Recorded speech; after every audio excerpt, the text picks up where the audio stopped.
안녕하세요. 예, 무릎학교에서 과학을 담당하는 백성혜입니다. 사람들은 과학이라 그러면은 다 똑같다고 생각을 하시지만 사실은 물리, 화학, 생물, 지구과학이라는 학문이 과학을 하는 사람들의 입장에서는 굉장히 다르다고 생각을 많이 합니다. 그래서 물리를 전공하는 사람 같은 경우에는 화학이나 생물이 좀 어렵거나 좀 이해하기가 힘들다고 이야기하는 경우도 있고요. 또 반대로 얘기하는 경우들도 있죠. 실제로 요 사이에는 물리나 화학이 접목된 물리화학이나 생물과 물리가 접목된 생물리 혹은 물리와 지구과학이 접목된 지구물리 이런 식으로 그러한 학문 간의 영역을 접목시킨 새로운 학문들이 굉장히 많이 발달을 하고 있어요. 그렇지만 여전히 우리는 중고등학교에서 물리, 화학, 생물, 지구과학이라는 학문을 묶어서 과학이라고 배우게 되는데 그러한 학문들이 자연 세계를 바라보는 시각은 조금씩 다릅니다. 그래서 선생님들마다 선생님이 만약에 지구과학을 전공하신 선생님이었다면 지구과학적인 시각에서 자연현상을 설명하시는 데는 굉장히 익숙하지만 또 물리나 화학적인 시각으로 전달을 하는 데는 좀 어려움이 있으시는 것 같아요. 그래서 저는 생각에 제가 물리를 사실은 과학을 참 좋아하는데 물리를 참 어려워했어요, 제가. 그래서 생각을 해보니까 제가 고등학교 때 여학교를 다녔는데 그때는 이과반이 별로 많지가 않아서 지구과학을 전공하셨던 선생님이 물리를 가르쳐 주셨습니다. 선생님이 참 열심히 가르쳐 주셨는데 최소한 제가 이해하도록 가르쳐 주시지는 못했던 것 같아요. 그래서 대학교를 와서도 제가 물리를 참 어려워하다가 보니까 이제 물리를 전공하는 사람이 참 멋있어 보이는 거예요. 그래가지고 제가 남편으로 물리학자를 선택했지 뭡니까? 그래서 이제 물리를 전공하는 사람들은 참 어려운 내용을 참 공부를 했구나라고 저는 생각을 했었어요. 그래서 이제 제가 결혼을 하고 좀 지내면서 제가 아무래도 전공을 과학교육이라는 걸 하는데 그러면은 중고등학교에 있는 과학은 제가 다 다룰 줄 알아야 되는데 제가 물리 쪽은 중고등학교 내용인데도 저한테 어려운 거예요. 제가 어렵게 배웠고 또 그러다 보니까 이게 저도 어려운 걸 아이들한테 쉽게 이해를 시킨다는 게 거의 불가능하더라고요. 그래서 이제 저희 남편한테 밥을 맛있게 차려준 날 밥 맛없어서 밥 먹고 기분 나쁘면 대답하고 싶지 않잖아요. 그러니까 이제 밥을 맛있게 차려주고, 그 다음에 이제 밥 다 먹은 다음에 가끔 물어봤어요. 여보, 힘이 뭐야? 물리에서 제일 어려운 부분이 역학 힘 부분이거든요. 힘이 뭐야? 그러니까 저희 남편이 이렇게 대답을 했어요. 힘은 교과서에 어떻게 나와 있느냐면 교과서대로 대답을 했는데 F는 MA야. 이렇게 대답을 하는 거예요. 그런데 이건 제가 교과서에서도 배운 식이거든요. 그런데 이게 이해가 됐으면 제가 굳이 물리학자랑 결혼해서 밥 맛있게 차려준 다음에 그건 물어봤겠어요? 그래가지고 제가 왜 이게 어려웠는가를 생각해 보니까 이게 제가 질문을 할 때 우산이 뭐냐라고 묻는 거랑 비슷해요. 제가 어떤 사람한테 제가 우산이라는 걸 모르는데 우산이 뭐야 라고 물었더니 비가 올 때 쓰는 거 그랬다고 해보죠. 비가 올 때 쓰는 것. 그러면 제가 우산을 쳐다봐도 걔가 우산인지 모를 수도 있어요. 왜냐하면 비가 올 때 사람들이 우산만 쓰는 게 아니라 우비도 입을 거잖아요. 그렇죠? 그러면 제가 우산과 우비도 구분이 안 되겠죠? 또 우산 없으면 책가방이나 모래도 들고 막 뛰잖아요. 그러면 그것도 제가 우산인 줄 알겠죠? 그래서 제가 잘 생각해 보니까 제가 우산이 뭐야 라고 물었지 우산을 언제 쓰느냐라고 묻지 않았어요. 그렇죠? 언제 쓰는가라고 물으면 비 올 때 쓴다라고 얘기할 수 있지만 우산을 비 올 때 쓴다라고 물으면 제가 우산을 이해할 수가 없다는 거예요. 그런데 이게 딱 그런 상황이에요. 왜냐하면 힘이 뭐냐라고 물었는데 힘은 질량이나 가속도랑 관계가 있는 그거에 비례하는 것이 힘이다라고 얘기했지만 그러니까 힘이란 질량에 비례하고 혹은 가속도에 비례하기 때문에 이 두를 곱한 값이 힘이다라고 얘기한 거지만 힘이 뭐냐라고 하는 질문에 대한 답은 아니에요. 힘은 질량에 비례한다 라고 대답한 것 뿐이거든요. 그래서 이해가 잘 안 됐어요. 그래서 처음에는 제 머리가 나쁜가 곰곰이 생각을 하다가 이제 다시 물었어요. 여보, 나 그렇게 이해를 해서는 모르겠어. 힘이 뭐야? F는 ma라는 말 말고 힘 좀 설명해줘. 라고 했더니 두 번째 설명을 어떻게 했느냐면, 질량을 가진 물체가 가속도를 가지고 움직이는 거야. 이렇게 설명을 해주는 거예요. 제가 이 설명 듣고 안 기뻐했어요. 왜냐하면 막 화를 냈어요. 왜냐하면 이거는 마치 우산이 뭐야 라고 물으니까 이렇게 설명을 하니까 제가 못 알아들으니까 비가 하늘에서 뚝뚝 떨어질 때 내 머리 위에 쓰는 거라고 다시 한번 풀어준 거랑 똑같아요. 그쵸? 질량을 가진 물체는 이걸 얘기하고 가속도를 가지고 움직인다는 게 A를 얘기하는 거예요. 그러니까 이 두 개를 다시 한국말로 풀어준 얘기거든요. 그러니까 이걸 못 알아들었으면 이 말도 못 알아듣는 건 너무 당연해요. 아시겠어요? 네. 그래서 제가 막 화를 냈어요. 아니, 내가 맨날 맛있는 밥도 해주고 애도 둘이나 낳아줬는데 그래도 이거밖에 설명을 못 해주느냐고. 난 그렇게 설명하면 이해가 안 된다 라고 얘기를 했어요. 했더니 우리 남편이 저를 가만히 쳐다보더니 갑자기 끙 하고 힘을 주는 거예요. 이게 힘이야. 도저히 말로 설명이 안 되니까 이제 욕을 쓰고서 이게 힘이라고 얘기를 해줬는데 참 이상한 게요. 그게 한 10년 됐을 때예요. 결혼한 지 한 10년 됐을 때인데 갑자기 힘이 뭔지를 알겠더라고요, 제가. 그랬더니 저희 남편이 너무 기뻐하면서 자기가 너무 설명을 잘해줬다는 거예요. 그래서 제가 절대로 설명을 잘해준 게 아니다. 옛날에는 중고등학교 때는 너무 바빴어요. 공부하기가 너무 바쁘고 공부할 양이 너무 많으니까 생각을 해볼 시간이 없이 정신없이 외울 수밖에 없었는데 한 10년은 심심할 때마다 그거를 이제 제가 물어보거나 생각을 했던 것 같아요. 그러니까 설명은 참 신통치 않았는데 그 신통치 않은 설명에 대해서 제가 생각해 볼 시간이 있었다는 것이 제가 힘이 뭔지를 알게 되는 제일 중요한 계기가 아니었을까 이렇게 생각을 합니다. 그때가 제 나이가 35이었어요. 한참 전 얘기인데. 그래서 제가 보니까 중고등학교 때 아이들이 힘을 모르는 것은 아이들이 머리가 나빠서가 아니라 그 아이들의 눈높이에 맞추어서 적절한 설명을 해주지 못했기 때문이 아닌가라고 생각을 해요.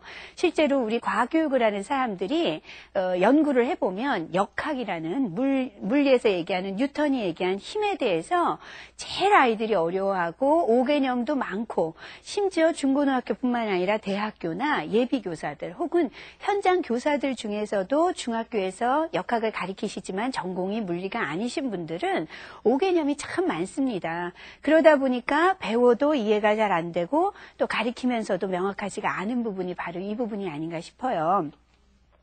그런데 제가 그렇게 이제 드디어 알게 된 그 힘이 뉴턴이 17세기에 얘기한 거라는 거예요. 지금은 21세기잖아요. 그러니 어느 세월에 그 다음 공부를 할까 제가 눈앞이 캄캄하더라고요. 자, 그런데 이렇게 이제 20세기를 넘었으면 뉴턴의 이 역학을 이해하는 걸 기뻐하면 안 되고요. 20세기에 넘었으면 이제 양자역학이라는 학문이 탄생을 합니다.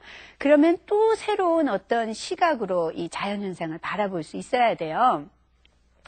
그래서 언제 이 양자역학은 굉장히 또 어렵습니다. 그래서 어떻게 얘기를 했느냐 하면 굉장히 유명한 물리학자가요. 그 사람이 이제 소립자의 상호작용으로 노벨상을 받은 굉장히 유명한 물리학자인데 이름이 겔만이라는 사람이에요. 근데 겔만이라는 사람이 뭐라 그랬느냐 하면 이 양자역학을 아는 사람과 모르는 사람의 차이는 양자역학을 모르는 사람과 원숭이의 차이보다도 크다.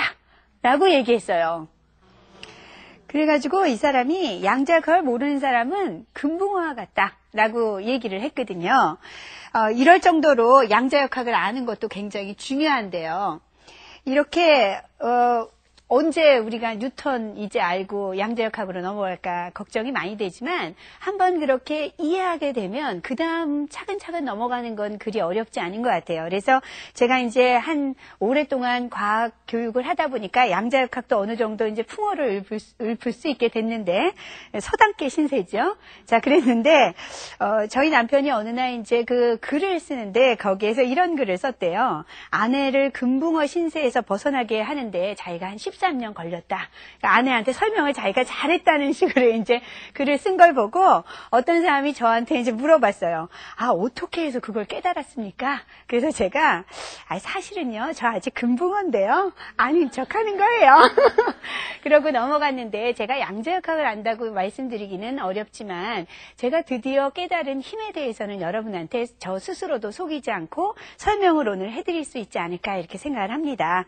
자, 힘에 대한 뉴턴의 힘에 대한 이야기를 오늘 하려고 그러는데요. 중학교 1학년 때서부터 이 힘에 대해서 나와요. 그러면서 힘이 굉장히 많습니다. 뭐 탄성력, 마찰력, 부력, 원심력, 뭐 추진력 해가지고 힘이 참 많지만 우리가 설명하는 굉장히 많은 힘들은 실제로는 뉴턴이 얘기한 힘이 아닌 경우들이 참 많아요. 그런 점에 있어서 이 뉴턴이 좀 심술궂었다가도 우리가 얘기를 하는데 왜냐하면 이 뉴턴은 우리가 그전서부터 흔히 써왔던 이 힘이라는 용어와 다른 개념을 창출해냈거든요. 근데 거기에 하필이면 힘이라는 말을 붙인 거예요.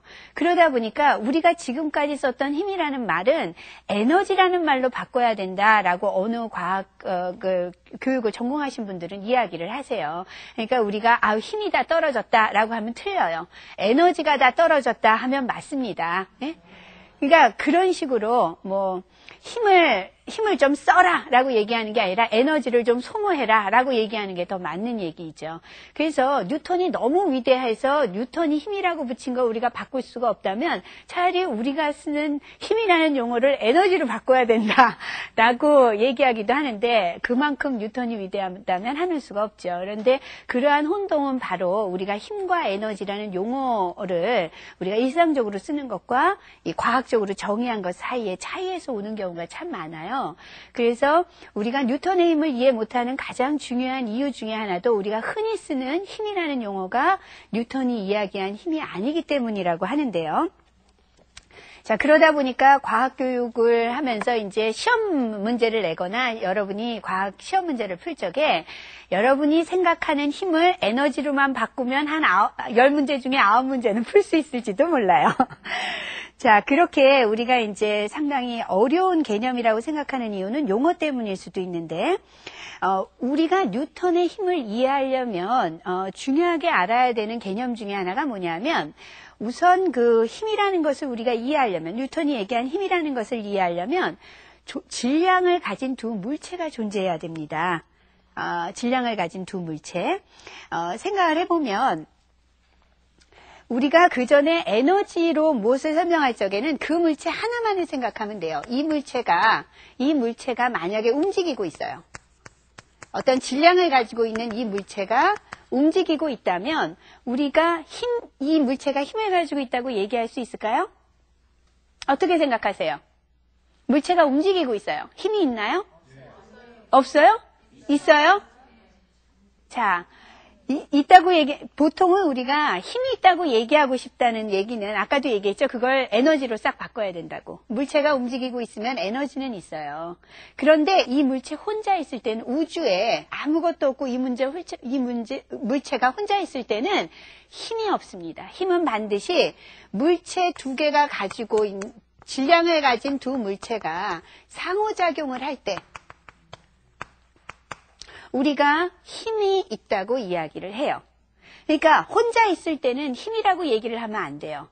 그러니까 그 물체만 쳐다보고 이 물체가 움직인다 혹은 이 물체가 서 있다, 이 물체가 뭐 어디로 간다라고 얘기하는 것들은 다 에너지적 관점으로는 표현을 할 수 있지만 혼자 있을 때는 힘이라는 정의를 쓸 수가 없습니다.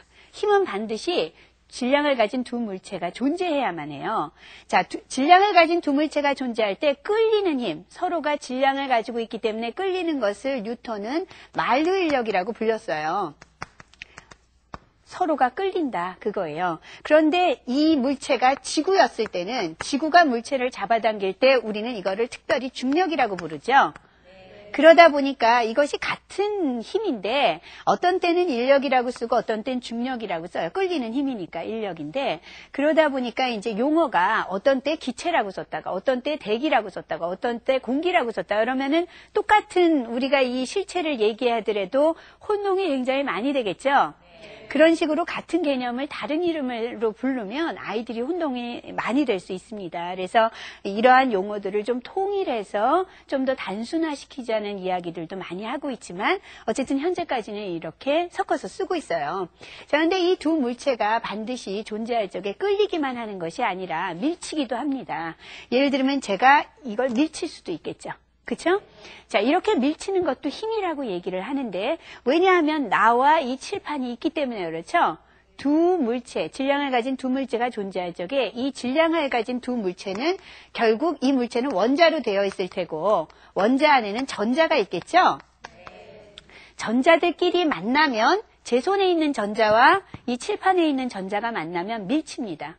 여러분 자석도 같은 것끼리 만나면은 밀치죠? 다른 것끼리 만나야 붙잖아요. 그러니까 이 원자 안에는 전자도 있지만 원자 핵도 있어서 서로 멀어지면 또 끌어당기려고 해요. 정전기적 인력으로 끌어당기려고 하고 너무 가까우면 이렇게 되면은 굉장히 지금 만나고 있잖아요. 만나고 있는 것 같지만 미시적으로 들어가 보면 사실은 제 손과 칠판 사이가 떨어져 있어요. 딱 닿아 있지 않습니다. 그런데도 제가 밀칠 수 있는 것은 점점 가까이 오면서 전자들이 서로 반발하기 때문이에요. 그래서 보통 우리가 밀치는 모든 힘들을 우리가 이렇게 인력 말고 청력이라고 얘기하는 것들이 존재하는데 밀치는 힘, 이런 것들은 다 전자기력에 해당된다고 이해하시면 됩니다.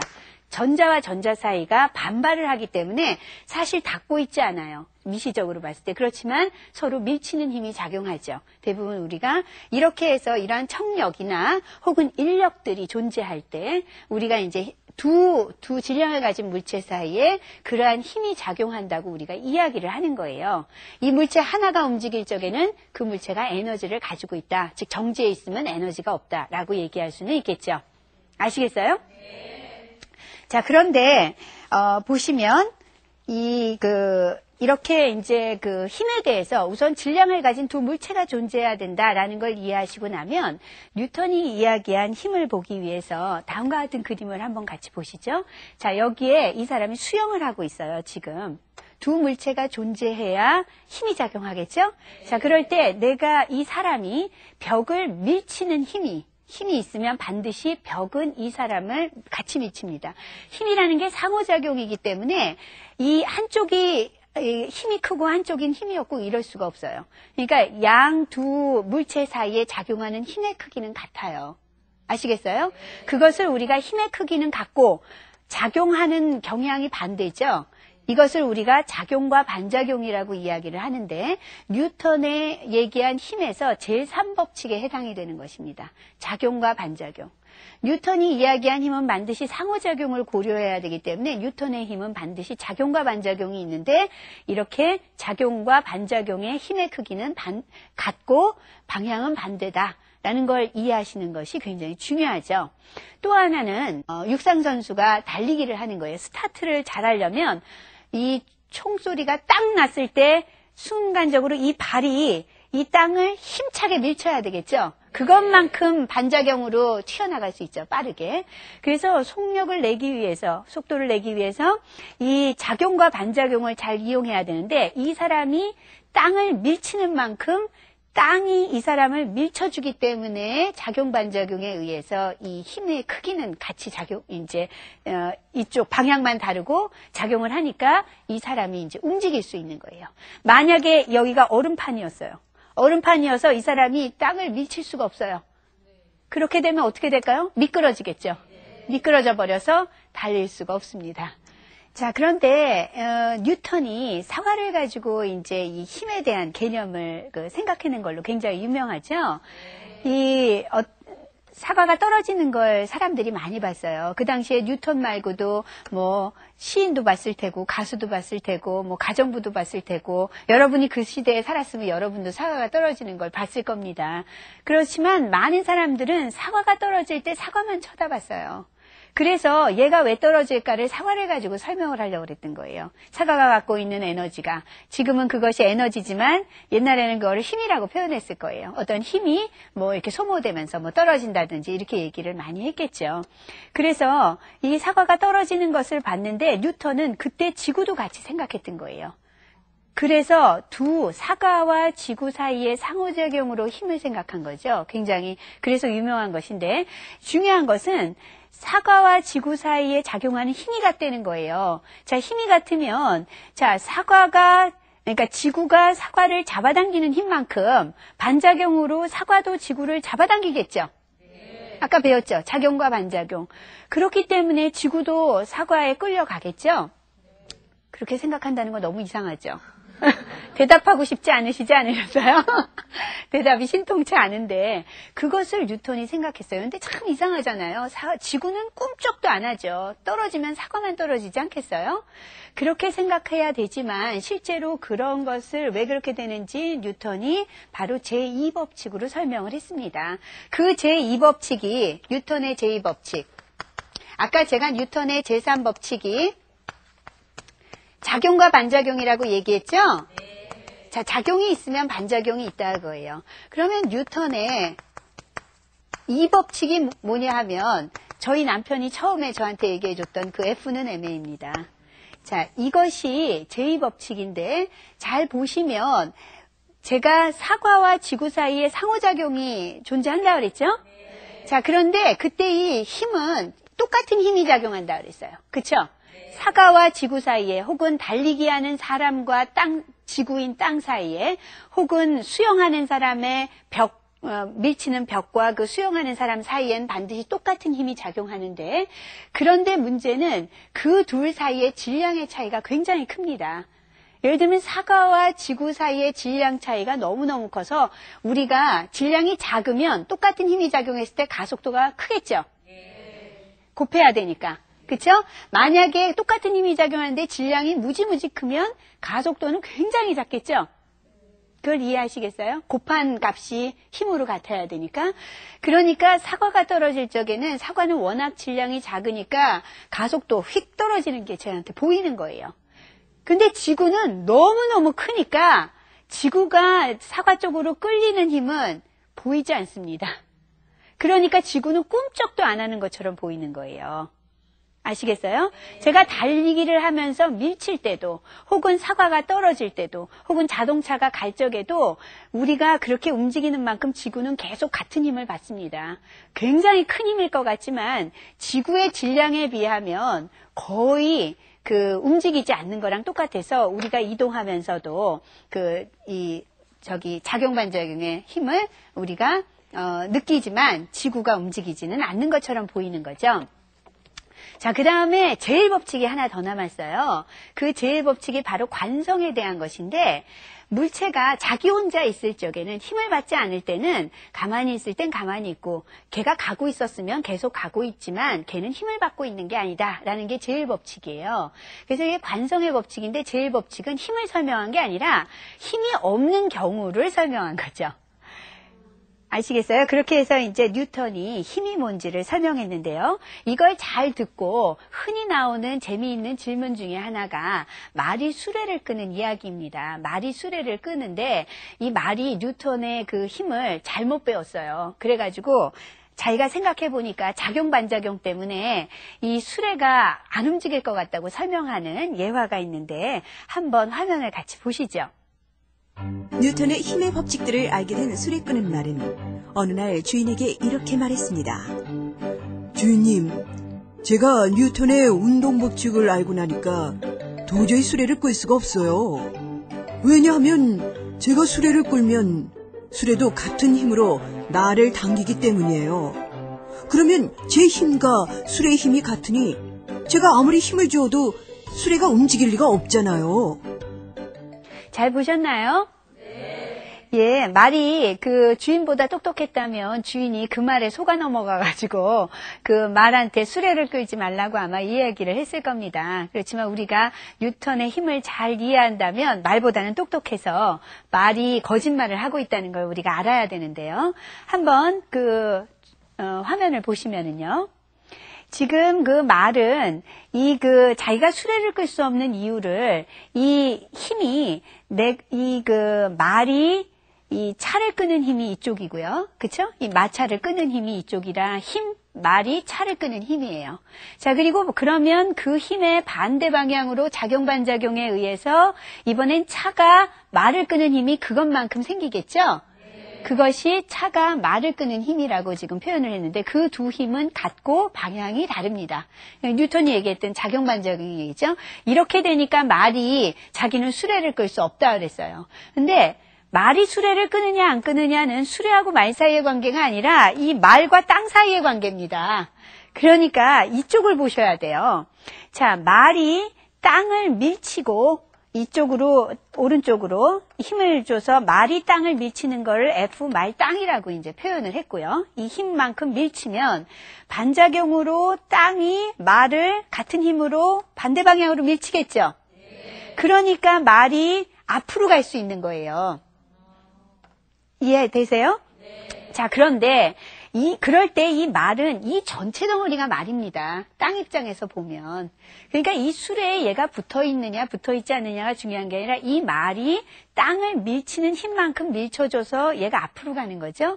그럴 때 아까 중요한 것이 제2법칙이었어요. 어떻게, 그러면 땅도 뒤로 갈 텐데. 그쵸? 말이 앞으로 가는 만큼 땅이 뒤로 가야 되는데 우리는 땅은 꿈쩍도 안 하는 것 같고 말만 움직이는 것 같잖아요. 그 이유가 F는 MA였기 때문에 아시겠어요? 질량, M에 해당되는 지구의 질량은 너무 커서 A, 움직이는 게 거의 안 보이는 것 뿐이에요. 대신에 얘는 지구에 비해서 굉장히 작은 질량을 갖고 있으니까 우리 눈에 훨씬 더 큰 A, 즉 가속도로 움직이는 것처럼 보이는 겁니다. 그것이 제2법칙을 이야기해 주는 것이고 이 작용반작용이 제3법칙인데 그 둘을 알면 뉴턴이 힘을 어떻게 얘기했는지를 이해하실 수가 있겠죠. 아시겠어요? 자, 그래서 뉴턴은 이 사과를 보고서 사과가 떨어지는 걸 보고 그걸 생각했다고 이야기를 해서 뉴턴의 사과가 참 유명하죠. 자, 이제 여러분도 뉴턴의 사과를 이해하시겠어요? 네. 그 힘이라는 것이 이제 영어로 force라는 단어로 이제 쓰이고 있었는데 그게 에너지랑 혼동이 된다고 지금 말씀드렸잖아요. 근데 제가 어느 날 이 누구를 만났는데 불문학을 하시는 분이 번역을 하시면서 잘 보시면 force는 힘으로 번역이 됐어요. 그런데 에너지는 지금 번역 안 하고 쓰고 있죠. 그러니까 이제 번역을 하시면서 어떤 그 문장에 에너지라는 말이 나오니까 그거를 힘으로 번역을 하시려고 하시더라고요. 그래서 제가 그러면 큰일 난다고 막 말씀을 드렸는데 우리가 그 에너지라는 개념과 이런 힘이라는 개념을 잘 구분하고 일상 용어와 달리 구분하시는 것이 오늘 제가 설명한 힘을 이해하시는데 큰 도움이 될 거라고 생각을 합니다. 오늘 공부하시느라고 수고 많이 하셨습니다. 안녕히 계세요.